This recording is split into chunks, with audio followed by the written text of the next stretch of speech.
नमस्कार शेतकरी मित्रांनो, पीएम किसान सन्मान निधी योजनेचा पुढचा हप्ता जर आपल्याला मिळवायचा असेल तर आपल्याला ई-केवायसी करणं बंधनकारक आहे।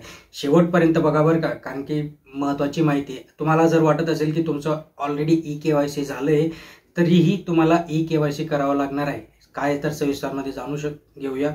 बघा, ज्यावेळेस आपण पीएम किसानच्या पोर्टलवर जातो तिथे एक नोटिफिकेशन येते आणि त्या नोटिफिकेशनमध्ये सांगितलंय की ज्या लोकांनी एकदा पीएम किसानचा हप्ता मिळवण्यासाठी ई-केवायसी केलं असेल तर ते ई-केवायसी 1 वर्षासाठी व्हॅलिड होतो फक्त, आणि त्याच्यानंतर तुम्हाला परत ई-केवायसी करून घ्यावं लागणार आहे। बट या सगळ्या गोष्टी झाल्या नोटिफिकेशनमध्ये, आणि ज्या वेळेस आपण खुद्द पीएम किसानच्या पोर्टलवर गेलो आणि पोर्टलवर गेल्यानंतर आपल्याला ई-केवायसी ऑप्शन दिसलं, त्या ई-केवायसी ऑप्शनमध्ये ज्यावेळेस तुम्ही जाल त्यावेळेस तुम्हाला ई-केवायसी करणं गरजेचं आहे। आता बहुतेक लोकांचं काय होतंय की बहुतेक लोक ज्यावेळेस तिथे टाकताय परत ई-केवायसी करणार आहेत तर त्यांना ऑलरेडी डन दाखवणार आहे। बट ही जी प्रोसेस आहे ही प्रोसेस कंटिन्यू चालू असते, ही शेवटपर्यंत जोपर्यंत संपूर्ण लोकांचं ई-केवायसी होत नाही तोपर्यंत भारतामधील शेतकऱ्यांचं जोपर्यंत ई-केवायसी होत नाही तोपर्यंत ही पोर्टल असणार आहे सुरू, आणि म्हणून त्यांच्याकडून ते नोटिफिकेशन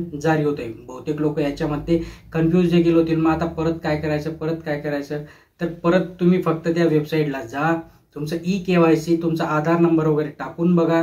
जर तुम्हाला मेसेज आला की युअर ई-केवायसी ऑलरेडी डन, तर डोंट वरी, तुम्हाला काही दुसरी गोष्ट करायची गरज नाहीये।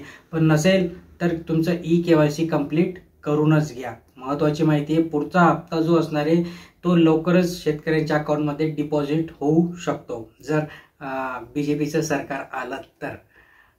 बट 6,000साठी आपल्याला काही ते सरकारचे काही घेणं देणं नाही। ऑलरेडी जी काही आपली लूट चालली आहे ती लूट तरी एकदा थांबेल असं आपल्याला वाटू शकणार आहे। हे 6,000 नकोय आम्हाला शेतकऱ्याच्या मालाला भाव द्या, शेतकऱ्याचे जे बी बियाणे आहे त्याच्यावर सबसिडी द्या, आणि त्याच्यानंतर आमचा शेतकरी राजा हा सुखी होणार आहे।